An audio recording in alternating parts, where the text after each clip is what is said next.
Hey guys, మనం ఆలోచిస్తే గనుక ఎక్కువగా పాస్ట్లో కానీ ఫ్యూచర్లో కానీ జీవిస్తూ ఉంటాం. కానీ ప్రెజెంట్లో ఉంటే లైఫ్ ఎంత బ్యూటిఫుల్గా ఉంటుందనేది ఈ వీడియోలో మీతో షేర్ చేసుకోబోతున్నాను. Welcome back to my channel Harshita Datta. ఈ వీడియో బేసిక్గా నా evening to night routine. Day మొత్తంలో నాకు ఈవినింగ్ ఎక్కువగా ఇష్టం, ఎందుకంటే అది నా టీ టైమ్. నా ఫేవరెట్ టీని ఎంజాయ్ చేయొచ్చు కాబట్టి నాకు ఒక డేలో ఏమున్నా ఏం లేకపోయినా టీ మాత్రం ఈవినింగ్ ఖచ్చితంగా ఉండాలి. నాకు ఎందుకో తెలియదు, టీ అంటే అంత ఇష్టం. దాని స్మెల్, టేస్ట్ ప్రతి ఒక్కటి నేను కంప్లీట్గా ఎంజాయ్ చేస్తాను.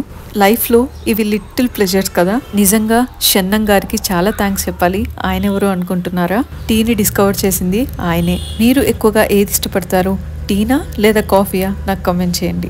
టీతో పాటు ఇలా ఏదో ఒక స్నాక్ ఈవినింగ్ ఎంజాయ్ చేస్తాము. నాకు ఈవినింగ్ టైం ఎక్కువగా బాల్కనీలో టైం స్పెండ్ చేయడం ఇష్టం. సో ఆ టైం అయితేనే టీ ప్రిపేర్ చేసుకొని స్నాక్స్ తీసుకొని అలా బాల్కనీలో కాసేపు అంతా రిలాక్స్ అవుతూ ఉంటాము. అలా నేచర్ని చూస్తూ టీ ఎవ్రీ సిప్ ఎంజాయ్ చేస్తూ తాగుతుంటే ఎంత ప్రశాంతంగా, ఎంత హ్యాపీగా, పీస్ఫుల్గా ఉంటుందో. నేచర్ గురించి వచ్చింది కాబట్టి మీతో ఒక విషయం షేర్ చేసుకోవాలనిపించింది. నేచర్కి మనం ఎంత ప్రేమ ఇస్తే అంతకన్నా డబుల్ త్రిబుల్ ప్రేమ రిటర్న్లో మనకి ఇస్తుందంట. అది మనకు ఎప్పుడు ఏదో ఒకటి ఇస్తూనే ఉంటుంది. అటువంటి బ్యూటిఫుల్ నేచర్ని మనం స్పాయిల్ చేయకుండా మన వంతు మనం రెస్పాన్సిబుల్గా ఫీల్ అయ్యి కాపాడుకోవాలి. ఈ బిజీ లైఫ్లో పడిపోయి నాలుగు గోడల మధ్యలో బతికేస్తూ ఉంటాం. కానీ డే మొత్తంలో మార్నింగ్ కానీ ఈవినింగ్ కానీ నేచర్లో ఉండడానికి లేదా నేచర్తో టైం స్పెండ్ చేయడానికి ట్రై చేయండి. ట్రస్ట్ మీ, అది చాలా కామింగ్గా, రిలాక్సింగ్గా, రిఫ్రెషింగ్గా ఉంటుంది. మా బాల్కనీలో ఎక్కువగా ఈ పిచ్చుకలు వస్తూ ఉంటాయన్నమాట. అవి అరుస్తూ ఉంటే కూడా చాలా బాగా అనిపిస్తూ ఉంటుంది నాకు. బర్డ్స్ చాలా అవేర్గా ఉంటాయంట. తన చుట్టూ ఏమేం జరుగుతుందో తనకి బాగా తెలుసంట. దాని చుట్టూ సరౌండింగ్ సేఫ్ అని ఫీల్ అయినప్పుడు మాత్రమే అవి అలా హాయిగా అరుస్తూ ఉంటాయంట. వాటి పాట మన నర్వస్ సిస్టమ్ని చాలా బాగా రిలాక్స్ చేస్తుందంట. మా బాత్రూంలో ఒక కిటికీ ఉంటుంది. అక్కడ ఫస్ట్ ఒక పిచ్చుకొచ్చి మంచిగా నెస్ట్ తయారు చేసింది. మేము అది తీయకుండా అలానే పెట్టామన్నమాట. ఎన్ని పిచ్చుకలు దాంట్లో పుట్టాయో మాకైతే కౌంటే లేదు ఇప్పటిదాకా. నిజంగా అయితే మాకు చాలా హ్యాపీగా అనిపిస్తుంది ఈ విషయంలో. సో అలా వాటిని చూస్తూ ఉంటే మా ఇంట్లోనే ఇవన్నీ పెరిగాయని అనిపిస్తూ ఉంటుంది. సో ఈవినింగ్ ఒక మంచి టీ బ్రేక్ తర్వాత ఇలా వాష్ చేసిన బట్టలు ఏమన్నా ఉంటే తీసేసి మడత తీసేస్తాను. బట్టలు తీసిన వెంటనే అలానే వదిలేయకుండా వీలైనంత త్వరగా దాన్ని ఫోల్డ్ చేసి పెట్టుకుంటే చూడడానికి చాలా పీస్ఫుల్ గా అనిపిస్తూ ఉంటుంది నాకు. ఫోల్డ్ చేయకుండా అలానే పెడితే నెగిటివ్ ఎనర్జీ అది ఆ ప్లేస్ లో ఎక్కువ అట్రాక్ట్ అవుతుందంట. నాకు ఇంట్లో ఏదైనా కూడా ఎక్కడొక్కడ పెడితే చాలా ప్రశాంతంగా ఉంటుంది మనసు. అదేంటో మైండ్ అంతా డిస్టర్బింగ్ గా ఉంటుంది. మా వారు అందుకే సరదాగా నన్ను కూడా అంటూ ఉంటారు, నీకు ఏమైనా ఓసిడినా అని. మా ఇంట్లో చిన్నప్పటి నుంచి మా అమ్మ ఎక్కడొక్కడ పెట్టి సర్ది చూసేది నాకు బాగా అలవాటు అయిపోయింది. అందుకేమో నాకు కూడా అదే అలవాటు వచ్చింది. ఎప్పుడైనా పేషెన్స్ లేక సర్దలేదు అంటే అదే మైండ్ లోకి వస్తూ ఉంటుంది. అది సర్దేంత దాకా. అది అయిన తర్వాత అలా ఈవినింగ్ ఒకసారి అలా ఫేస్ వాష్ చేసుకుంటే చాలా రిఫ్రెషింగ్ గా అనిపిస్తుంది. తర్వాత నా నెక్స్ట్ యాక్టివిటీ అయితే పూజ. ఒక సైడ్ మంచిగా ప్రశాంతంగా దేవుడి పాటలు ప్లే చేస్తూ ఇంకో సైడ్ రెడీ అవుతుంటాను పూజ కోసం. పూజ చేసే ముందు ఖచ్చితంగా ఇలా కుంకుమను పెట్టుకొని పూజ చేస్తాను. రెండు ఐబ్రోస్ మధ్యలో కుంకుమ ధరిస్తే చాలా మంచిది. అక్కడ మన థర్డ్ ఐ పాయింట్ ఉంటుంది. డేలో ఎన్ని పనులున్నా కూడా మార్నింగ్ ఈవినింగ్ 2 times ఖచ్చితంగా దీపం పెట్టడానికి ట్రై చేయండి. మీకు అలా కుదరకపోతే ఒక్కసారైనా పెట్టండి. దీపం పెట్టక ముందు పెట్టిన తర్వాత మీరు డిఫరెన్స్ కనుక అబ్జర్వ్ చేస్తే ఒక మంచి పాజిటివ్ ఎనర్జీ ఉంటుంది ఇల్లంతా. నాకు మామూలుగా మంచి ఫ్రేగ్రెన్స్ ఉన్న బత్తిలు దేవుడికి చూపించడం అంటే చాలా ఇష్టం. కొత్తగా ఏదో ఒకటి ట్రై చేస్తూ ఉంటాను. రీసెంట్ గా మేము తిరుమల వెళ్ళినప్పుడు ఈ బత్తి ప్యాకెట్స్ తీసుకొని వచ్చామన్నమాట. ఇవి ఒక కంప్లీట్ ప్యాక్ ఉంటాయి. అందులో నాకు ఈ 4 ఫ్లేవర్స్ అయితే చాలా బాగా నచ్చాయి. డెఫినెట్ గా అయితే మీరు ట్రై చేయండి. ఇవి న్యాచురల్ ఫ్లవర్స్ తో వీళ్ళు తయారు చేస్తారు. వీటి ఫ్రేగ్రెన్స్ కూడా చాలా చాలా బాగుంటుంది. దేవుడికి పెట్టే నైవేద్యంలో చాలా శ్రేష్టమైనది బెల్లం అని అంటూ ఉంటారు. ఎప్పుడు కూడా అంటూ నిలువ చేయడం అనే దోషం లేని పదార్థం ఒకటి బెల్లం అంట. బెల్లంతో పాటు కొంచెం మిరియాల పొడి కూడా అందులో వేసి పానకం లాగా నైవేద్యం చూపిస్తే లక్ష్మీదేవికి చాలా ఇష్టం. అందుకే నేను ఎక్కువ శాతం దేవుడికి నైవేద్యం ఇలానే చూపిస్తాను. ఈ పానకంతో పాటు డ్రై ఫ్రూట్స్ కూడా దేవుడి దగ్గర పెడతాను. మీరు ఇలా నైవేద్యం దేవుడి దగ్గర పెట్టి ఏదైనా స్తోత్రం పారాయణం చేశారనుకోండి, ఆ పాజిటివ్ ఎనర్జీ అంతా కూడా ఆ నైవేద్యంలో వెళ్తుందంట. అది పూజ అంతా అయిన తర్వాత తింటే మనకు చాలా మంచిది. ఏ స్తోత్రం మీరు చదివినా చదవకపోయినా అట్లీస్ట్ డైలీ ఒక్కసారైనా దక్షిణామూర్తి స్తోత్రం చదివితే చాలు. ఎంత టఫ్ సిచ్యువేషన్స్ అయినా దాని నుంచి మనం ఈజీగా బయటపడొచ్చు అంట. ఈ స్తోత్రాన్ని ఎవరైనా చదవచ్చు, ఆడవాళ్ళైనా మగవాళ్ళైనా చిన్న పిల్లలైనా హ్యాపీగా చదువుకోవచ్చు. ఇది పెద్ద టైం కూడా ఏం పట్టదు. హ్యాపీగా 5 to 10 minutes లో మీరు ఇది స్తోత్రాన్ని చదివేయచ్చు. ఒకటి ఏంటంటే ఏ స్తోత్రం కానీ ఏ శ్లోకం కానీ చదివినప్పుడు హడావిడిగా మాత్రం ఫినిష్ చేయాలని చేయొద్దండి. మీకు టైం ఉన్నప్పుడే ప్రశాంతంగా దీన్ని చదువుకోండి. అప్పుడే మీరు కంప్లీట్ గా ఆ ఎనర్జీని ఫీల్ అవ్వగలరు. దక్షిణామూర్తి స్వరూపం సమస్త ఐశ్వర్యముల దగ్గర నుండి, చదువుల దగ్గర నుండి మోక్షం వరకు దక్షిణామూర్తి ఇవ్వలేనటువంటిది లోకంలో లేనే లేదంట. చిన్నపిల్లలు జస్ట్ ఆయనను చూసి నమస్కారం చేసుకున్నా వాళ్ళకి మంచి చదువు వస్తుందంట. ఇంట్లో చక్కగా పూజ చేసుకొని తులసి చెట్టు కూడా దీపం పెడతాను. నేను ప్రతిరోజు దీపం పెట్టిన తర్వాత ఇంటిలోకి దేవుడు వచ్చి కూర్చున్నట్టుగా ఊహించుకుంటాను. అది నాకు ఎంత మంచిగా అనిపిస్తుందంటే నిజంగా దేవుడు వచ్చి మా ఇంట్లో కూర్చున్నట్టుగా అనిపిస్తూ ఉంటుంది. అలా ఒక్కసారి మీరు కూడా ఫీల్ అయ్యి చూడండి, చాలా బాగా అనిపిస్తుంది. మా అమ్మ ఎప్పుడు నాకు ఒకటి చెప్తూ ఉంటుంది, దేవుణ్ణి మనం ఒక అమ్మలాగా, ఒక నాన్నలాగా, ఒక కూతురు కొడుకులాగా ట్రీట్ చేయాలి. ఎందుకంటే ఆ ఫీలింగ్ తో చేసినప్పుడే దేవుడికి మనం బాగా కనెక్ట్ అవ్వగలం. మా ఇంటి దగ్గర కింద పూల చెట్లు ఉన్నాయి. డైలీ మార్నింగ్ నేను అవి తీసుకొని వచ్చి దేవుడి దగ్గర పెడతాను. నాకేంటంటే ఫ్రెష్ గా పూలు తీసుకొని వచ్చి దేవుడికి పెట్టడం ఇష్టం. అలాగే ఇప్పుడు పారిజాతం సీజన్ కాబట్టి ఎన్ని పారిజాతం పూలు పూస్తాయో మా ఇంట్లో ఉన్న చెట్టుకి. ఈ పూలు కింద రాలిపోయినప్పుడు మాత్రమే తీసుకొని దేవుడికి పెట్టాలంట. ఎన్ని పూలు ఇస్తున్నందుకు నేనైతే దానికి రోజు థ్యాంక్స్ చెప్తాను. డైలీ ఈవినింగ్ రొటీన్ లో ఖచ్చితంగా నేను మిస్ చేయకుండా చేసేది మెడిటేషన్. నా ఫ్రెండ్స్, ఫ్యామిలీ మెంబర్స్ చాలా మంది నన్ను క్వశ్చన్ చేస్తారు, ఇంత చిన్న ఏజ్ లోనే మెడిటేషన్ ఎందుకు అని. నేను ఒక్కటే చెప్తాను, అదే నా హ్యాపీనెస్ అని. ఇది లైఫ్ లో నిజంగా చాలా ఇంపార్టెంట్ అండి. మెడిటేషన్ డిమ్ లైట్ లో చేస్తే చాలా బాగా కుదురుతుంది. సింపుల్ గా మెడిటేషన్ ఎలా చేయాలో ఈ వీడియోలో చెప్పాలనుకుంటున్నాను మీకు. ఎందుకంటే ఇది ప్రతి ఒక్కరి లైఫ్ లో చాలా ఇంపార్టెంట్. మీరు మెడిటేట్ చేయాలనుకుంటే మీ పక్కన ఒక వాటర్ బాటిల్ కూడా పెట్టుకొని కూర్చోండి. అలా చేస్తే మీరు మెడిటేషన్ లో పొందిన పాజిటివ్ ఎనర్జీ ఆ వాటర్ కి కూడా వస్తుందంట. ఫస్ట్ అయితే కాళ్ళు రెండు ఇలా క్రాస్ చేసుకొని చిన్ముద్ర కానీ ధ్యాన ముద్ర కానీ ఇలా వేసుకొని కూర్చోండి. హాయిగా ప్రశాంతంగా కంఫర్టబుల్ గా కూర్చోవాలి. మీకు బ్యాక్ సపోర్ట్ అవసరం అయితే తీసుకోండి, లేదంటే లేదు. కింద కూర్చోలేని వాళ్ళు చైర్ మీద కూడా కూర్చొని చేసుకోవచ్చు. ఇలా కంఫర్టబుల్ గా ఒక పొజిషన్ లో మీరు కూర్చున్న తర్వాత మీకు ఇష్టమైన గురువుని కానీ దేవుణ్ణి కానీ మెడిటేషన్ లోకి ఇన్వైట్ చేసి వాళ్ళు మీ ముందర వచ్చి కూర్చున్నట్టుగా ఊహించుకోండి. వాళ్ళని అడగండి, చక్కగా నాకు ధ్యానం కుదరాలి ఈ రోజు అని. ధ్యానం మంచిగా కుదరడానికి వాళ్ళు ఖచ్చితంగా మీకు హెల్ప్ చేస్తారు.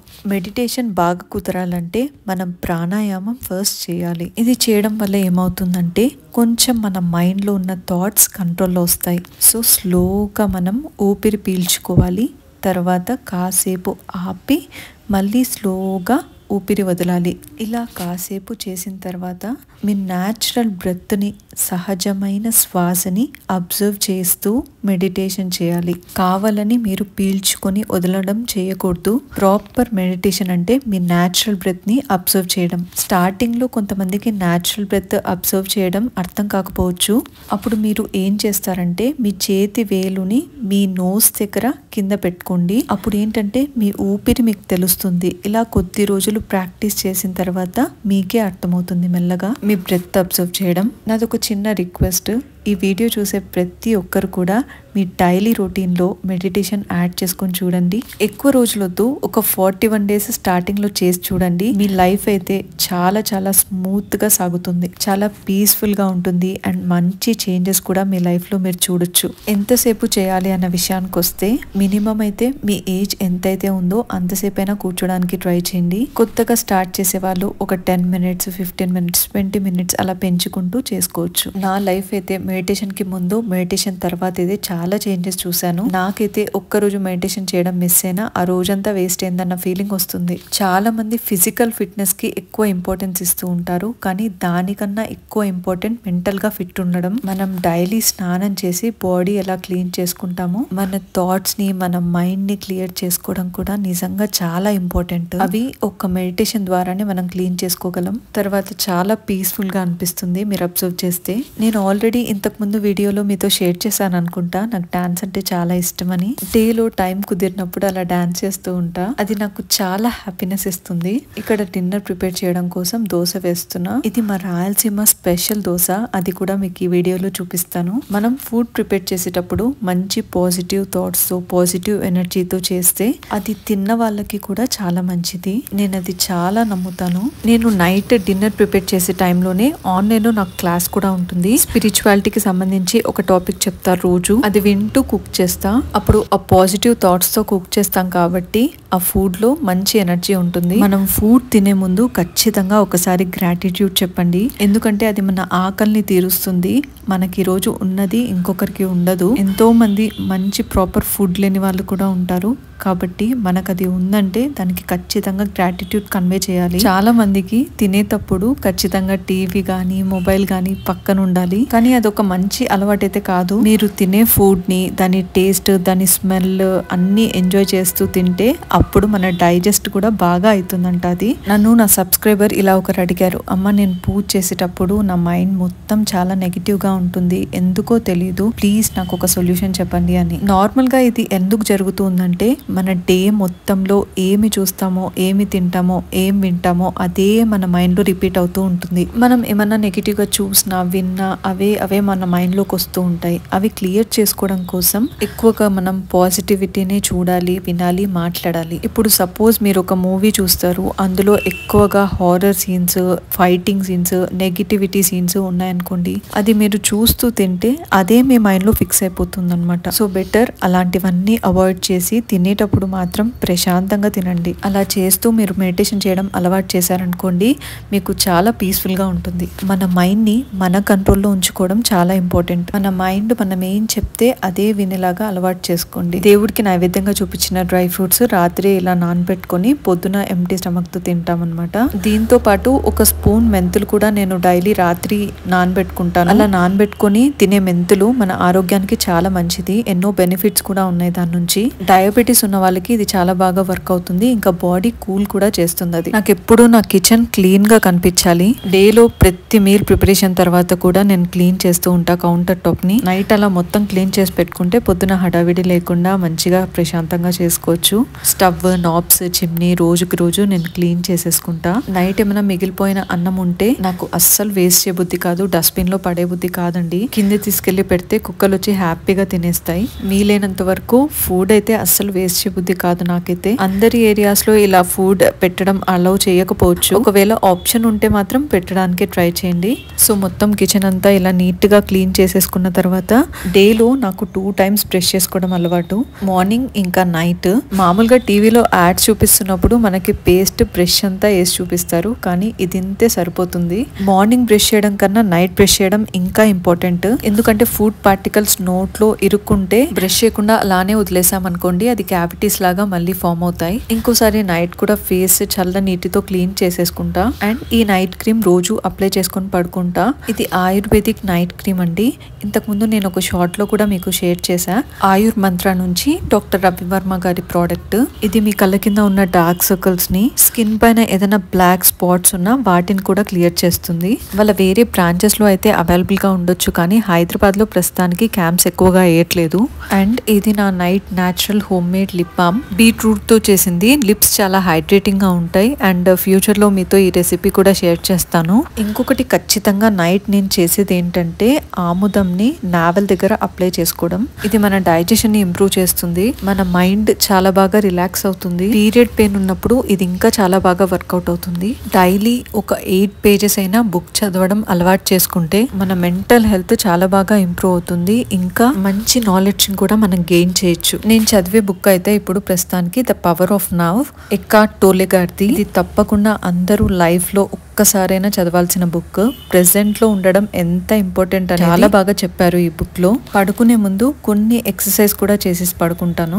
పర్టికులర్ గా ఈ హెడ్ డ్రాప్ ఎక్సర్సైజ్ డైలీ మీరు ప్రాక్టీస్ చేశారంటే మంచి నిద్ర పడుతుంది. మన హెయిర్ గ్రోత్ ని చాలా బాగా ఇంప్రూవ్ చేస్తుంది. నెక్ పెయిన్ తగ్గుతుంది. మనం మంచి స్కిన్ కూడా పొందొచ్చు. ఇంకా థైరాయిడ్ గ్లాండ్ ని చాలా బాగా యాక్టివేట్ చేస్తుంది. ఇంకో మంచి ఎక్సర్సైజ్ పోజ్ ఏంటంటే ఈ లెగ్ అప్ పోజ్. దీన్ని విపరీత కర్ణి కూడా అంటారు. ఇది మన హార్మోనల్ హెల్త్ హెల్త్కి చాలా చాలా మంచిది. ఇలా చేస్తూ మంచి అఫర్మేషన్స్ కూడా మీరు అనుకుంటూ ఉండొచ్చు. సో ఇంకా ఫైనల్గా నిద్రపోయే ముందు యూనివర్స్కి, మీ బాడీకి ఒక్కసారి మనస్ఫూర్తిగా థ్యాంక్స్ చెప్పండి. మీకు నచ్చిన దేవుడి మంత్రం, ఫర్ సపోజ్ ఓం నమ శివాయ అనే మంత్రం నైట్ చదివితే చాలా మంచిది. ఆ మంత్రాన్ని ఒక 11 టైమ్స్ అన్నా చదివి పడుకోండి. మనం సగం నిద్రపోయి సగం మెలకుగా ఉన్నప్పుడు అలాంటి స్టేట్లో మన సబ్ కాన్షియస్ మైండ్కి మనం ఏమైతే చెప్తామో అది డెఫినెట్గా వింటుంది. ఆ టైంలో మీరు అవేర్గా ఉండి ఏమన్నా అనుకుంటే కూడా అది తొందరగా మేనిఫెస్ట్ అవుతుంది. అలా మేనిఫెస్ట్ అవ్వలేదు అంటే మీకు అది రైట్ టైం కానట్టు. సో ప్రతిదీ కూడా లైఫ్లో యాక్సెప్ట్ చేస్తూ పాజిటివ్గా ఉంటూ ముందరికెళ్తున్నప్పుడు యూనివర్స్ కూడా మనకి ఎప్పుడు ఏ టైంలో ఏది ఇవ్వాలో అన్నీ ఇస్తుంది. మీరు పడుకునే 1 hour ముందేనా అట్లీస్ట్ మీ మొబైల్ని దూరంగా ఉంచండి. సో ఇది అన్నమాట ఈరోజు వ్లాగ్. మీ అందరికీ నచ్చిందని అనుకుంటున్నాను. ఏదో ఒక పాయింట్లో కూడా మీరు కనెక్ట్ అయ్యారని అనుకుంటున్నాను. మీకు నచ్చినట్టయితే తప్పకుండా లైక్, షేర్ చేసి అలానే నా వీడియో ఫస్ట్ టైం చూస్తున్నట్టయితే సబ్స్క్రైబ్ చేయడం మర్చిపోకండి. Signing off, bye.